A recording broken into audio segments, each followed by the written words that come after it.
Hello friends, next topic in cryptography and network security is discrete logarithms and its application. Okay, so here you are going to cover introduction. Next you are going to study Diffie-Hellman and key exchange, and last two attacks, man in the middle attack. Okay, man in the middle attack by on Diffie-Hellman key exchange. Okay, first one, discrete logarithms and its applications. Consider the finite multiplicative group ZP power of star comma star p, where p is the prime. Let G be a generator of the group, that is successive powers of G generates all elements of the group. So what are the successive elements, successive powers of G? See example, G the power of 1 mod p, G the power of 2 mod p, G the power of 3 mod p, like this up to G the power of p minus 1 mod p. Clear, no? See for example here, okay, to the power of 1 mod p, to the power of 2 mod p, to the power of 3 mod p, to the power of 4 mod p. So like this it continues till to the power of 28 mod p here. Clear, no? Okay, so is a rearrangement of the integers in ZP star. Clear, no?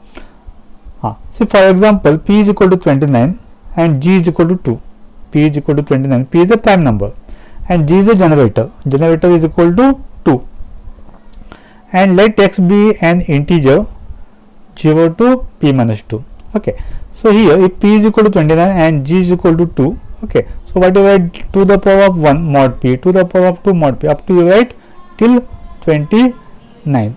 Okay, means so till you write G the power of p minus 1, means so to the power of 28 last. So here you start from to the power of 1, last is, okay, it continues. Okay, so last to the power of 28. Here to the power of 1 mod p, p value is how much? 29. Okay, to the power of 1 2 mod 29 is 2 only. To the power of 2 is 4 mod 29 is 4 only. Okay, then to the power of 5 is 32 mod 29 is equal to 3, because okay, 32 mod 29 ones are 29, remainder is 3, like this. Okay, like this it continues. Okay, so is a rearrangement of the integers in ZP star. Clear, no? Okay, let x be an element in 0 to p minus 2. Okay, x value is what? 0 to p minus 2. The function y is equal to G the power of x mod p. Okay, so if you know G value 2, you know x value 0 to p minus 2, and you know p value 29, so you can calculate y. See here,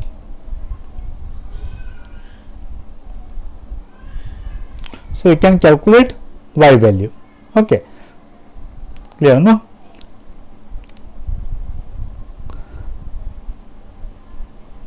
Is referred to as modular exponentiation with the base g and modulus p.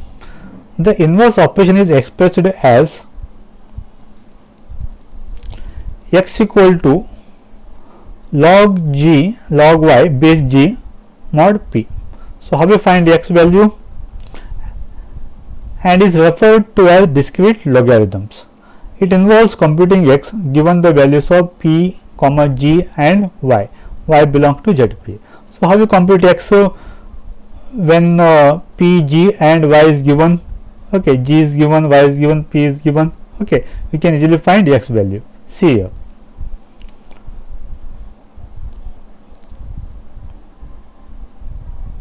Okay, so these are our x value. Okay, so how to find? So log g value is 2. Okay, y value is here 1 to 28. So for example, log 1 base 2 mod 29, you get 28. Clear, no? Similarly, log 2 base 2 mod 29, you get 1. Okay, then log 3 base 2 mod 29, you get 5. So here you get 1 to 28 here. So x value is 1 to 28. No, so you get 1 to 28. 1 is here, and some 2 is here. Okay, so 3 is here. Okay, but you get all 1 to 28 here, the x values. Clear, no? Okay. Next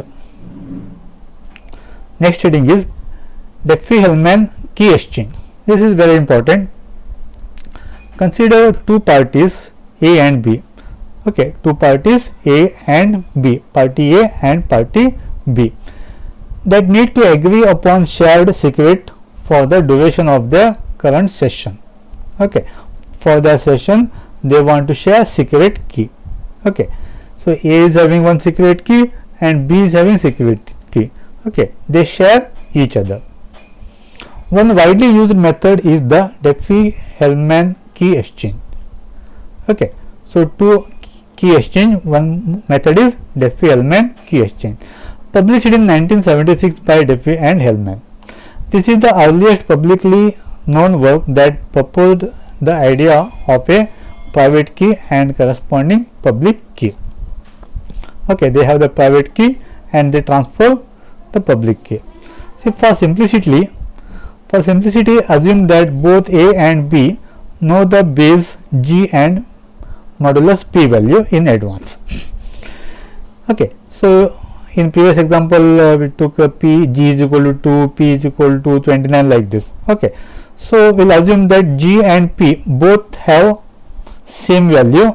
Okay, and they know in advance. They then participate in the following sequence of steps shown in figure 8.2. See the steps of Diffie-Hellman key exchange. First, A chooses a random integer A. A chooses random integer A. See, for example, random number chosen by A is 24. Okay, A chooses 24, and that A is between more than 1 and it is less than P minus 1. Compute the partial key. Okay, how it can compute the partial key? By G the power of A mod P. Okay, G value is, say example here, 2, G is 2 and P is equal to 131.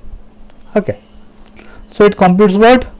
G the power of A mod P to the power of A mod 129. A value also chosen, so here A value is 24 here. Okay, so you can calculate partial key.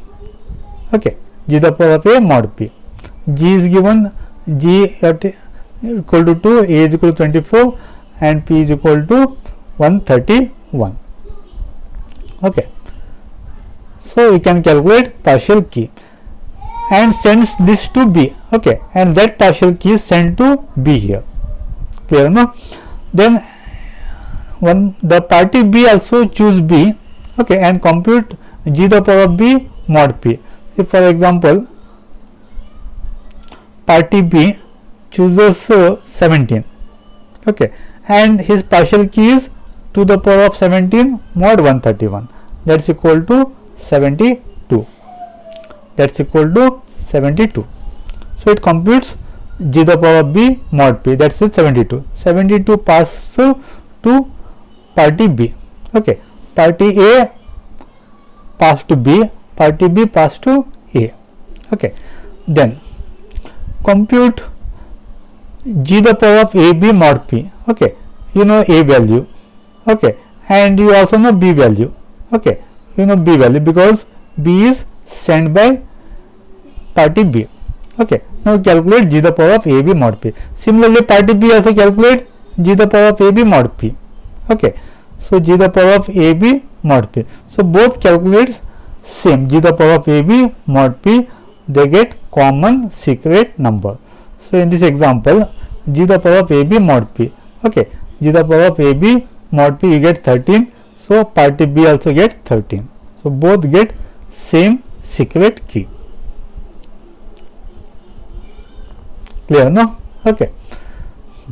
Now both A and B share a common secret G the power of AB mod P.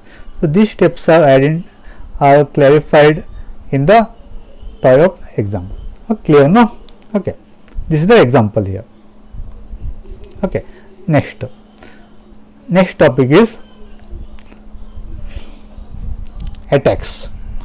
Okay, man in the middle attack.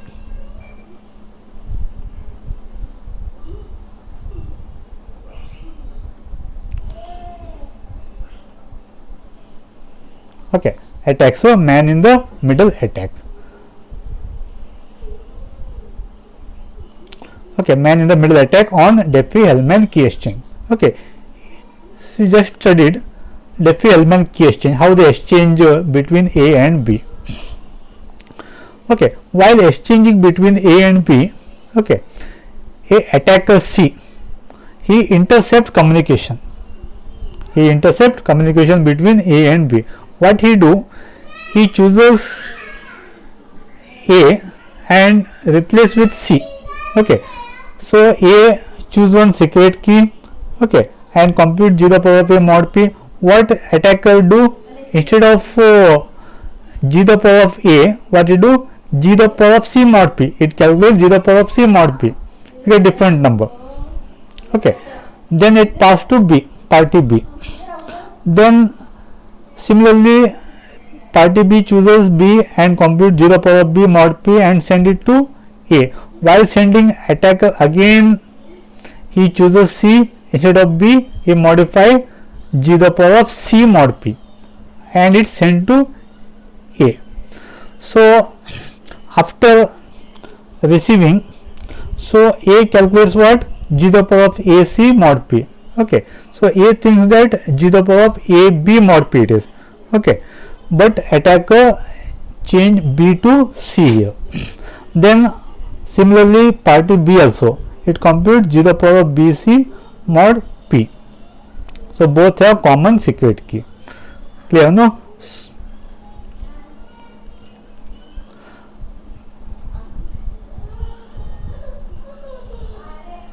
Okay. So Diffie-Hellman protocol is described in the previous section. Okay, can be easily attacked. That can be easily attacked. The attacker C chooses a integer C and computes g to the power of C mod P. Okay, clear, no? So here attacker C computes what? G to the power of C mod P. A's message to B, substitute it with g to the power of C mod P. Okay, so here instead of actually A send g to the power of A mod P, but attacker he modify A to C and that g to the power of C mod P sent to B. In the same manner, C also intercepts B's message. Okay, in the same manner, C intercepts B's message. B sends g to the power of B mod P. What he do? He modify B with C and send g to the power of C mod P. Okay, clear, no? So at the end B computes what? G to the power of BC mod P. Okay, and similarly A computes g to the power of AC mod P. So A compute g to the power of AC mod P, B also compute g to the power of BC mod P. Clear, no? So A and B might think that they have a secured channel for communication by encrypting all messages to each other. Okay, they A and B, they not aware that C is modifying. Okay, the attacker is intercepted our communication. They don't know. A and B party, both parties don't know about this attacker C. They might think that our message is secured. Okay, actually instead of A shares g to the power of AB, but attacker C modified g to the power of AC mod P. Okay, and B also, B shares actually g to the power of BA, but C modifies secret key g to the power of BC mod P. Okay, with C. In reality, every subsequent message encrypted by A and intended for B can be decrypted by C, possibly changed and re-encrypted with the secret shared by B and C. Clear, no?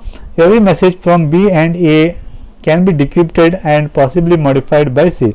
Even decryption also can be modified by C. Both encryption and decryption can be modified by C. This is a classical example of active man in the middle attacks. Clear, no? Okay, thank you.